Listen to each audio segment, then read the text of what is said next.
Saqlain Mushtaq Pakistan team के नए head coach होंगे और हो सकता है कि आने वाले 2-3 दिनों में इसकी ऑफिशियल अनाउंसमेंट हो जाए क्योंकि एडवांस टॉक्स हो चुकी हैं और सकलैन मुश्ताक ने हाई लेवल पे इस चीज की कंफर्मेशन दे दी है। आपको याद दिला दूं कि आकिब जावेद को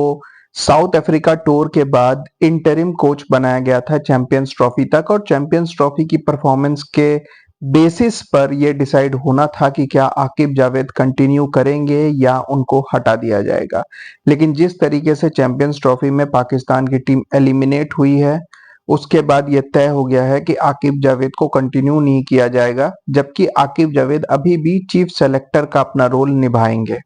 आपको बता दूं कि शकलेन मुश्ताक के आने के साथ साथ शादाब खान की कमबैक भी ऑलमोस्ट कंफर्म हो गई है क्योंकि शादाब खान के ससुर हैं शकलेन मुश्ताक और पाकिस्तान टीम में रिश्तेदारी दोस्ती यारी कितनी चलती है ये बताने की जरूरत नहीं है। अभी शाहिद अफरीदी वसीम अकरम से भिड़ गए जब वसीम अकरम ने कहा कि भाई ये 6-7 सीनियर प्लेयर जो पिछले 5 टूर्नामेंट से खेल रहे हैं इनको बाहर कर देना चाहिए, तो शाहिद अफरीदी ने अपने दूसरे न्यूज चैनल पे बैठ के वसीम अकरम को टारगेट किया और कहा कि भाई किस बेसिस पर आप कह रहे हैं कि इन 6-7 सीनियर प्लेयर्स को हटा दें, आपके डोमेस्टिक क्रिकेट में इसके रिप्लेसमेंट्स हैं। जबकि मैं आपको अच्छे से बता दूं कि फास्ट बॉलिंग डिपार्टमेंट में शाहीन शाह अफरीदी से बहुत अच्छे 3-4 फास्ट बॉलर्स थे जो स्क्वाड में नहीं थे, जिसमें अगर मैं लेफ्ट आर्म बॉलर की बात करूं तो मीर हमजा भले स्पीड में शाहीन शाह अफरीदी से थोड़े कम हो, शाहीन की भी कोई खास वैसी पेस अब रही नहीं, लेकिन मीर हमजा की लाइन लेंथ और डिसिप्लिन शाहीन शाह अफरीदी से लाख गुना बेहतर है। उसके अलावा अब्बास अफरीदी हैं जो बहुत बेहतरीन बॉलिंग करते थे, उनकी डेथ बॉलिंग भी बहुत अच्छी थी मगर पता नहीं क्यों पाकिस्तान टीम ने उनको सेलेक्ट नहीं किया। मोहम्मद वसीम जूनियर की भी बात कर रहे हैं तो वो भी शाहीन शाह अफरीदी से बेहतर है और मोहम्मद अली भी शाहीन शाह अफरीदी से बेहतर है। तो किस बेसिस पर शाहीन शाह अफरीदी को हटाया नहीं जा सकता और किस बेसिस पर इतना झगड़ा कर रहे हैं शाहिद अफरीदी, ये सबको समझ में आता है। वो अपनी पर्सनल बेनिफिट के लिए डिफेंड कर रहे हैं शाहिद अफरीदी को। एनीवेज, बयानबाजी तो पाकिस्तान क्रिकेटर्स की खत्म होती नहीं है। अभी ये सब बयानबाजी के दौरान शकलेन मुश्ताक ने भी एक बहुत ही बेवकूफाना बयानबाजी की है। उन्होंने कहा है कि पाकिस्तान की टीम इंडिया से बेहतर है और इसके लिए पाकिस्तान और इंडिया के बीच 10 टेस्ट मैच, 10 ओडीआई और 10 टी20 मैचेस करवा दो तो आपको पता चल जाएगा कि बेहतर टीम कौन है। अब इस बात का तो कोई तुक है नहीं क्योंकि 10 टेस्ट मैचेस, 10 ओडीआई और 10 टी20 की तो कोई सीरीज होती नहीं है। आपको पहले से पता होता है कि भाई मुझे इस टीम के साथ इतने मैचेस खेलने हैं और आप उस हिसाब से तैयारी करते हो। आप अपने होम में ट्राई सीरीज भी नहीं जीत पाए, न्यूजीलैंड ने आपको बैक टू बैक 3 मैचेस हराए और उसके बाद आप इस तरीके की बयानबाजी कर रहे हो।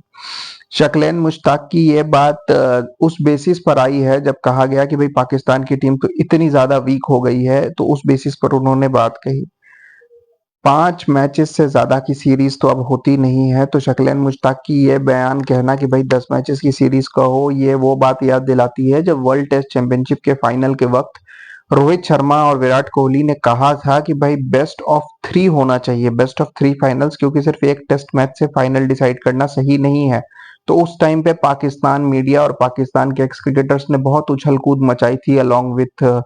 कुछ इंग्लिश एक्स क्रिकेटर्स की भाई ये तो पहले से नोन है कि एक ही फाइनल होगा, तो ये इंडिया क्यों इतने कंडीशंस ला रहा है। और यहाँ शकलैन मुश्ताक एक इतनी निहायती बेवकूफ़ी की बात कर रहे हैं कि 10 टी20 और 10 ओडीआईस,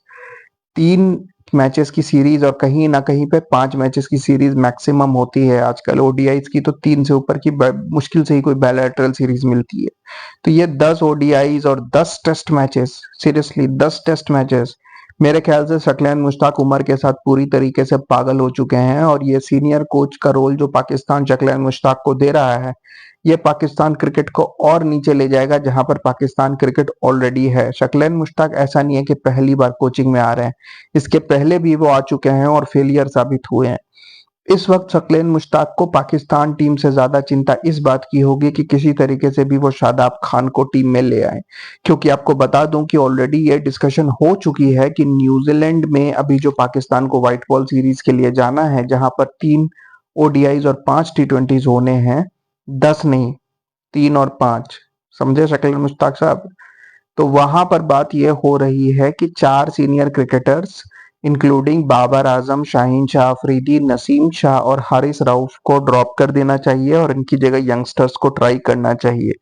और वैसे में ये भी बात उठ रही है कि क्या रिजवान की कैप्टेंसी उस लायक है, क्योंकि टी20 क्रिकेट में अब बाबर और रिजवान की प्लेस को लेकर के सहमति नहीं बन रही है और यह डिस्कशन हो रहा है कि इन दोनों को शायद अब टी20 क्रिकेट में रेगुलरली नहीं खिलाया जाएगा। कुछ सीरीज इनको मिलेंगी लेकिन बाकी सीरीज में यंगस्टर्स को ट्राई किया जाएगा। तो वैसे में अगर रिजवान टी20 क्रिकेट नहीं खेलते तो टी20 में एक नए कैप्टन की जरूरत होगी और वहां पर यह बात हो रही है कि शादाब खान को कैप्टन बना दिया जाए टी20 क्रिकेट का, क्योंकि शादाब खान ने इसके पहले पीएसएल में और पाकिस्तान की डोमेस्टिक चैंपियंस कप में भी जीत दिलाई है। तो अभी बातचीत यही चल रही है, बट लेट्स सी कि क्या चीज फाइनलाइज होती है। Keep watching guys, thank you.